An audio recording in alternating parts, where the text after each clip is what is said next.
자, 오늘은 우리가 교과서에 있는 시조를 공부를 해볼 건데요. 자, 첫 번째는 성산문의 시조죠. 여러분, 성산문이라는 시인은 아니지만, 그쵸?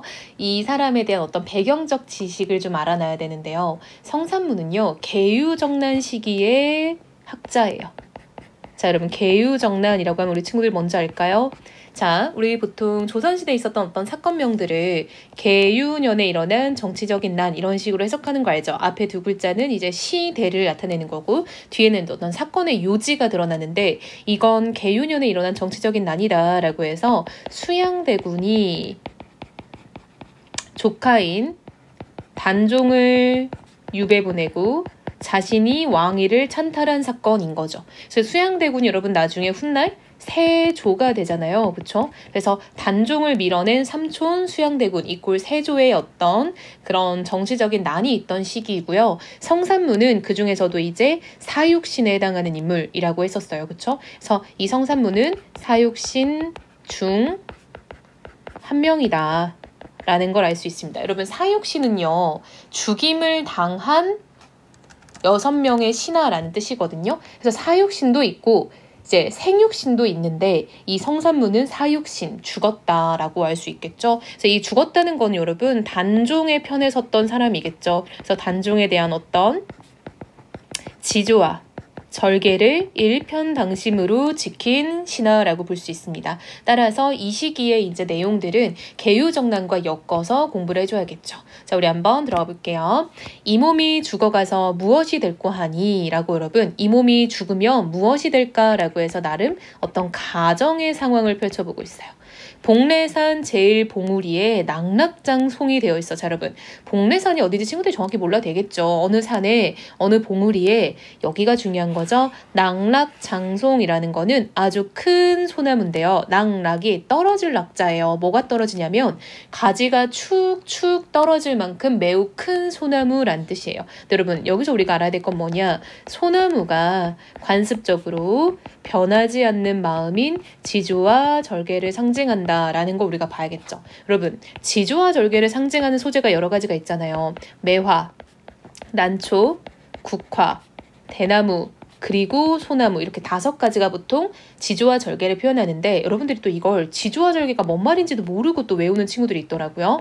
여러분, 지조와 절개는요, 변하지 않는 마음을 뜻하는 거예요. 그럼 여러분, 여기 위에 있는 이 소재들, 특히 이 매난국죽을 보통 우리가 사군자라고 해서 옛날 양반들이 많이 그렸다라고 하잖아요. 왜 얘네가 지조와 절개를 표현하게 됐냐? 이것도 한 번쯤 알아놓으면 좀 더 기억하기 좋겠죠. 자, 여러분, 매화는요, 겨울달 끝 무렵에 피는 꽃이에요. 보통 꽃은 봄이 돼야지 피잖아요. 근데 얘는 겨울에 추운데 혼자 꽃을 피워내는 대단한 어떤 꽃이다 라고 해서 좀 변하지 않는 마음, 좀 꿋꿋한 마음을 표현한다라는 거고요. 난초는 여러분 이렇게 난초 풀이 이렇게 꼿꼿하게 자라거든요. 그래서 여기서 변하지 않는 마음을 표현하는 거고, 국화도 여러분 가을에 피는 꽃이에요. 보통 꽃들이 다 봄에 피는데 얘는 가을에 핀다라는 점에서 죽은 대나무죠. 대나무는 여러분 알다시피 사시사철 이렇게 푸르잖아요. 그래서 이게 사시사철 변하지 않는 모습을 표현한다. 소나무도 사시사철 푸르죠. 그런 점에서 변하지 않는 마음을 표현한다라는 거야.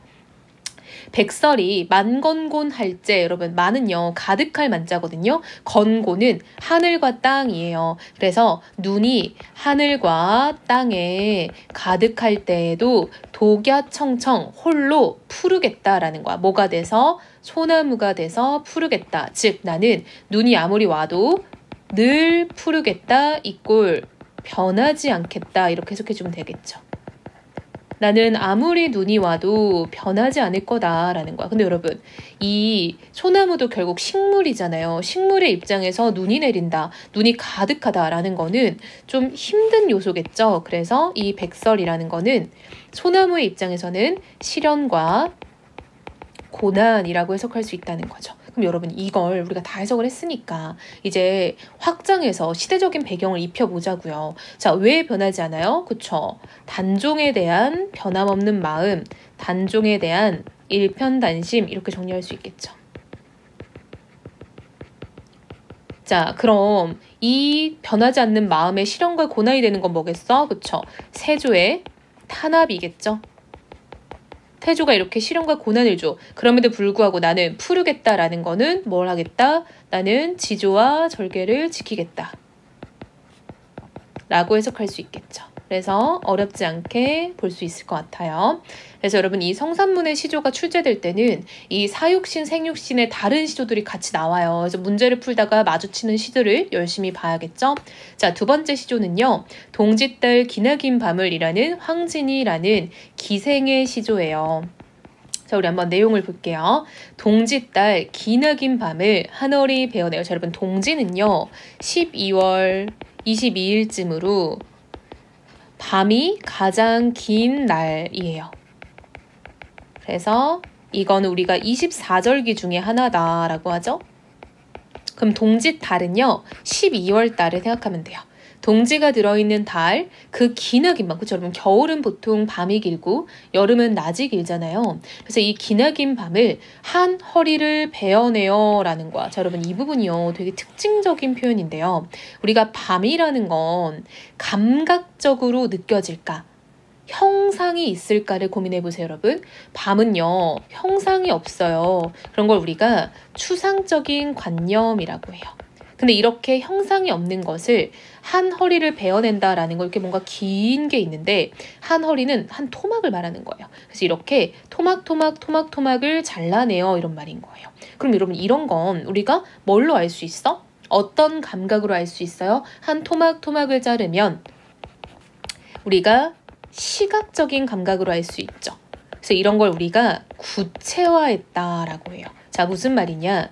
우리가 감각적으로 나타내는 걸 구체화라고 해요. 근데 그 중에서도 얘는 시각적으로 나타냈으니까 시각적 형상화라고 할 수 있다는 거죠. 춘풍, 봄바람 같은 이불 아래에 서리서리 넣었다가 뭐를요? 이 한 토막을요. 얘를요. 이불 안에 저장했다가 이런 말이에요. 어론님 오신 날 밤이어든. 자, 여러분 어론님은 얼다가 기본형인데요. 이 얼다가 사랑하다라는 뜻이에요.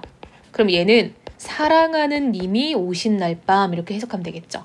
구비구비 펴리라 뭐를요? 이때 저장해 놓은 한 칸을요. 이거를 이때 펴서 쓰겠다라는 거야. 자, 여러분 무슨 말인지 이해됐어요? 자, 이런 겁니다. 자, 동짓달 기나긴 밤은 여러분 무언가가 길게 느껴져요. 시간이 길게 느껴질 때는 재밌을 때야 지루할 때야 그쵸? 지루할 때 우리가 보통 시간이 길게 느껴지죠. 자, 그렇게 지루했던 날에 이 한 칸을 잘라서 저장했다가 내가 너무 재밌어서 시간이 짧게 느껴지는 날 이렇게 붙여 쓰고 싶다라는 발상인 거예요. 어때요? 굉장히 참신하죠. 이 당시에 이런 발상을 조선시대에 그쵸? 자, 그럼 여러분 이 사람이 뭔가가 길고 길다라고 느끼는 건 쌤이 금방 말했다시피 뭔가 시간이 너무 안 가. 왜요? 지루한 거죠. 근데 왜 지루한가 봤더니 밑에 힌트가 있어. 아, 어론님 오신 날 밤, 즉 사랑하는 님이 오신 날 밤은 아무래도 지루하지 않겠죠. 이거는 즐거운 밤이겠죠. 따라서 즐거우면은 짧게 느껴지겠죠. 너무 좋은 시간이니까. 그래서 지루한 날은 반대대로 길게 느껴지겠다라는 거죠. 그럼 여러분, 어론님이 오신 날 밤이 즐거운 거면은 이 동짓달 기나긴 밤은 왜? 내가 사랑하는 이미 없는 밤, 부재한 밤 이렇게 정리할 수 있겠죠. 내가 사랑하는 사람이 없는 날은 지루하고 사랑하는 사람이 있는 날은 이제 짧게 느껴진다라는 거죠. 그래서 여러분 여기가 바로 이렇게 시어가 대립되는 날이다라는 거죠. 시어의 대립, 시어의 대조가 나타나죠. 그래서 이렇게 반대되는 상황을 지금 표현하고 있다라는 거 주목하고요. 그 다음 서리서리 넣었다가 구비구비 펴겠다. 여러분 이런 말들이 뭔가 행동이나 어떤 상황을 표현하는 말이잖아요. 이런 것들이 우리가 음성상징어라고 합니다. 그래서 음성상징어로 뭔가 실감나는 표현을 하고 있고요. 이런 거 여러분 다 우리말이죠. 그래서 고유어의 사용이 드러난다라는 거 알 수 있겠죠. 그래서 이 사람이 얼마나 보고 싶은 사람이 간절하면 어느 날 밤은 길게 느껴지고 어느 날 밤은 짧게 느껴지겠어요. 그렇죠? 그래서 사랑하는 사람에 대한 기다림이 나타나는 시다라는 거죠.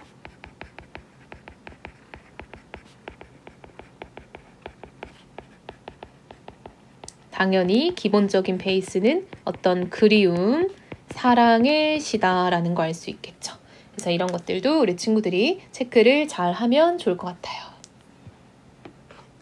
자, 학습 활동에도 시조가 하나 들어가 있으니까 우리가 그것도 마저 한번 볼게요. 자, 이건 조선 후기의 사설 시조인데 여러분, 사설 시조는 우리 시조 갈래 설명에서 봤던 것처럼 평민층이 지었다라고 보이는 시입니다. 자, 무슨 내용인지 한번 볼게요. 개를 연화문이나 기르되 10마리 넘게 기르되 요 개같이 얄밉겠냐라고 물어보고 있지만 너무 얄밉다라는 서리법이죠. 미운님 오면은 꼬리를 회회치며 치띠랑 나리띠랑 반겨서 내닫고, 여러분 여기까지가 상황이 하나 끊어지는데요. 내가 싫어하는 님이 왔을 때 걔 행동이 묘사가 되어 있죠. 미운 임이 왔을 때의 걔의 모습 이고요. 자, 오른쪽은 고운님이 오면은 이라고 되어 있죠. 여기는 내가 좋아하는 고운님이 왔을 때의 걔의 모습이 나타나고 있죠.